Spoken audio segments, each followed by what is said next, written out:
boca. Você não tem direito de falar. Esse não é o seu lugar de fala. Gente, será que as coisas são assim? Cola nesse vídeo aqui comigo.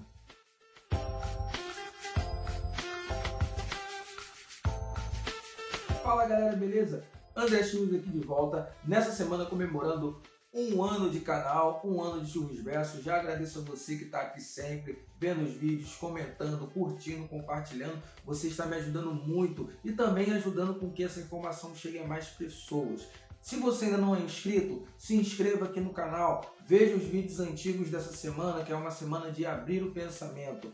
Até domingo, um vídeo novo para a gente poder debater e ampliar as nossas reflexões. Hoje eu trago aqui uma reflexão sobre lugar de fala, um termo que se popularizou nos últimos tempos na sociedade brasileira. E a gente vai poder discutir um pouquinho e tentar entender melhor o que é isso. Será que estão utilizando o termo de acordo com o que precisa? Ou não? De que forma ativistas e influencers estão utilizando esse termo? Eu vou basear essa reflexão de acordo com a Djamila Ribeiro, filósofa, escritora e ativista, que popularizou, através da sua literatura, o termo no Brasil. A própria Djamila e outros autores dizem que não há uma precisão histórica para dizer quando o termo lugar de fala começou a ser utilizado. Porém, ela, através dos seus escritos, trouxe essa reflexão para a gente poder entender. Sendo que acontece, como muitos outros aspectos no Brasil, o termo foi desvirtuado do que de fato a Djamila queria passar. Por quê? Pense, na sociedade brasileira, que é uma sociedade eurocêntrica, cristã e patriarcal, quem é mais ouvido? Quem é o grupo que é mais ouvido em tudo? A gente sabe que dentro do Brasil, quem é branco, de classe média alta, pertencente às burguesias, que tem um alto capital, detentores de conhecimento científico, são aqueles que são mais ouvidos. E essas pessoas, durante muito tempo, foram as pessoas que teorizaram sobre aspectos que não é o lugar delas. Elas falavam de acordo com as suas leituras, não dando espaço para aqueles que eram considerados marginalizados, minorias e silenciados. Então, essas pessoas falavam de acordo com das suas experiências, muitas vezes não sabendo o que de fato esses silenciados passavam. E aí surge todo um pensamento de lugar de fala. Qual é o lugar que eu ocupo na sociedade? Esse lugar que eu ocupo na sociedade me dá bagagem para eu falar de um outro ponto, de um outro círculo? É nisso que eu tenho que pensar quando falo alguma coisa. Lugar de fala não é simplesmente palavras. O lugar de fala é a existência de um grupo que até então era visto como invisível, desconsiderado. O lugar de fala é existir enquanto ser social e ser ouvido. O lugar de fala é poder dar voz àqueles que foram silenciados durante tempos por conta da estrutura da sociedade patriarcal eurocêntrica brasileira, em que mulheres, negros, LGBTQI+, indígenas não tinham as suas experiências e vozes ouvidas.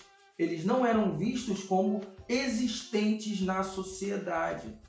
Então, é preciso dar voz a essas pessoas para que ela, a partir da sua experiência, ela possa teorizar também, apresentar a perspectiva que o outro grupo dominante nunca teve.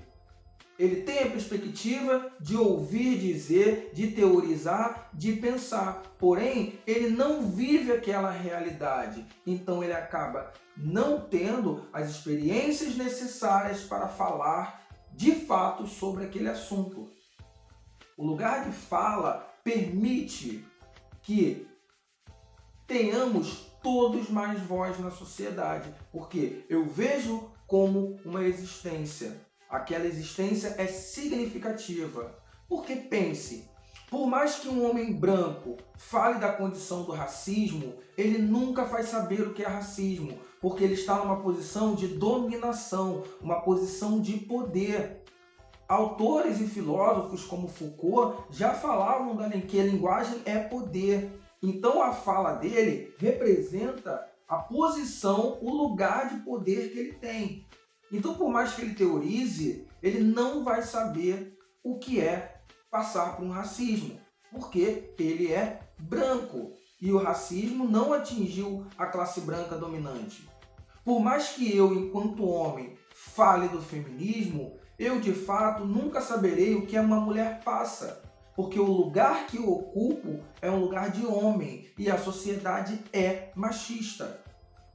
Então, se eu, enquanto homem, dou lugar a uma mulher, ela tem o seu lugar de fala representado para teorizar as suas experiências e explicar para aqueles que não saibam como acontece, de fato, o que uma mulher sente quando passa por um machismo.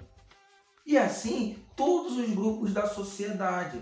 Porque aí os diálogos eles se tornam muito mais abertos, não só de um grupo que domina, não só daquele grupo que sempre esteve em um lugar que lhe dava poder e superioridade. Esse grupo dominante também tem que observar o seu lugar. O lugar dele é um lugar de dominante na sociedade. E ele precisa dar lugar para aqueles que eram dominados. Então, assim, a contribuição, o diálogo entre as pessoas. Lugar de fala não é representatividade. Representatividade é cada vez a gente ver mais as minorias ocupando lugares na sociedade que até então não era destinado a elas. O lugar de fala é o debate, é deixar com que essas pessoas falem. As pessoas confundem isso, porque quando eu digo que lugar de fala é representatividade, eu estou dizendo que só negro pode falar de racismo, só mulher pode falar de machismo. E não é isso. Todos têm um lugar de fala. Só que eu tenho que reconhecer o lugar que eu ocupo na sociedade. Eu posso falar de machismo? Posso e devo, mas eu tenho que entender que o lugar que eu ocupo na sociedade é um lugar de homem. Que falar sobre o machismo, eu tenho que ir contra toda a educação machista que a sociedade me deu, mudar as minhas perspectivas e os meus hábitos para não perpetuar a cultura patriarcal machista. E se tiver a possibilidade, dar a voz a uma mulher, para que ela possa também trazer as suas experiências. Porque o que muito se fala no Brasil é que você não pode falar porque você não pertence àquele grupo. Gente, se fosse assim, como os estudos teriam avançado até hoje? Se as minorias, aquelas que são consideradas minorias, não tinham voz, não tinham fala. Não existiriam teorias, não existiria um pensamento avançado. Não é isso. Todo mundo tem lugar de fala, todo mundo pode falar de todo o assunto. A partir do momento que entenda o seu lugar e também queira mudar as perspectivas dominantes de uma geração e de uma sociedade. Só que eu tenho que dar voz para aquelas pessoas que foram silenciadas, para que elas possam também teorizar. Quem não seja negro quando fala de racismo, essa pessoa, se ela entende o mal que o racismo faz à sociedade, a mazela que o racismo é na sociedade e toda a carga histórica ruim que o racismo trouxe à sociedade e ela busca a sua transformação e a transformação da sociedade, olha que bacana! Ela está, através do lugar de fala dela, de uma pessoa branca que não sofre racismo, buscando a modificação e abrindo um debate comigo, homem negro que sofre racismo. Então, o lugar de fala também é reconhecimento. Eu tenho que reconhecer onde eu estou, quem eu sou, a minha existência e buscar mudar, já que eu falo de determinado assunto. Muito ao contrário do que tem gente que fala aí, lugar de fala não é calar ninguém, e sim que debatemos mais. Lugar de fala não quer dizer que só um grupo pode falar das experiências dele. Não, todos os grupos podem falar, desde que aceitem também ouvir a voz daqueles que foram marginalizados. Então, o lugar de fala é um conceito importantíssimo. É difícil de compreender? É. Eu mesmo, durante muito tempo, não entendia o que era lugar de fala. Eu vi essa ideia midiática que lugar de fala era castração, era censura. Um grupo que censurava o outro de falar.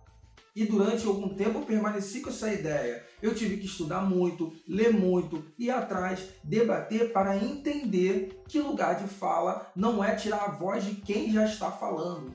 É agregar mais vozes. Lugar de fala não é eu de alguma forma censurar. É a gente ampliar o pensamento para uma discussão maior. Precisamos dos lugares de fala. Hoje, a gente vê cada vez mais essa abertura. Eu mesmo estudo numa pós-graduação, os negros estão chegando. Então, lá eu posso falar, como falei num trabalho que apresentei, sobre o candomblé.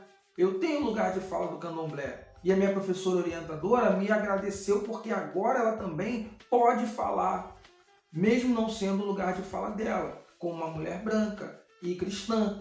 Mas agora a gente dialoga, porque as nossas experiências contribuem um com o outro. Só que essa ideia desvirtuada de que lugar de fala é quase uma castração de quem não pertence àquele grupo está impregnada na sociedade e a gente precisa sair dela. Como foi dito no vídeo anterior, todo o assunto é debatido, desde que você entenda e saiba, tenha argumentos e reconheça o seu lugar na sociedade, o seu ponto de partida para alguma coisa e busque a modificação. Lugar de fala não é censura, não é repressão. Lugar de fala é dar voz àqueles que por muito tempo não tiveram e contribuir para que isso seja uma máxima e uma rotina na sociedade. Tanto homens quanto mulheres podem falar do feminismo. Tanto negros quanto brancos podem falar de machismo. Tanto héteros quanto LGBTQI+, podem falar dos preconceitos a gênero e sexualidade. Tanto indígenas como não indígenas podem falar da condição do indígena no Brasil, buscando uma melhoria, uma modificação e compreendendo que, se eu não sou daquele grupo, eu pertenço a um outro lugar que me dá uma outra perspectiva, que eu preciso compreender a perspectiva daquele grupo, dar voz a ele, para que tudo possa ficar melhor na sociedade. Então, gente, tomem muito cuidado com termos que são desvirtuados na internet. Vamos buscar, vamos debater. Aqui mesmo no YouTube tem vários vídeos da Djamila Ribeiro falando sobre o lugar de fala, dissertando sobre isso. Leiam, escutem. Não fechem a cabeça com essas ideias que acabam sendo soltas nesse movimento das pessoas achando que não tem que ser assim e acabam desvirtuando. Procurem a informação, ela é disponível e a gente tem que se antenar. Galera, mais uma vez eu agradeço a vocês que estão me acompanhando essa semana aí. Qualquer dúvida, curte, comenta aqui embaixo, manda mensagem para mim nas redes sociais, sugere tema. Está sendo bem intenso e bem bacana fazer o vídeo diários aqui para vocês. Eu estou fazendo diário mesmo. Eu gravo o vídeo, eu edito e posto. Não é programado para longo prazo, não é todo dia diferente. Eu venho aqui gravar para vocês e eu só peço que vocês me deem uma moral. Se inscreve, curte, compartilha, para essa informação chegar a mais pessoas. Vamos abrir a cabeça. Vê um desses vídeos que está aqui do lado. Obrigado por você me acompanhar. Valeu, galera. Tchau, tchau.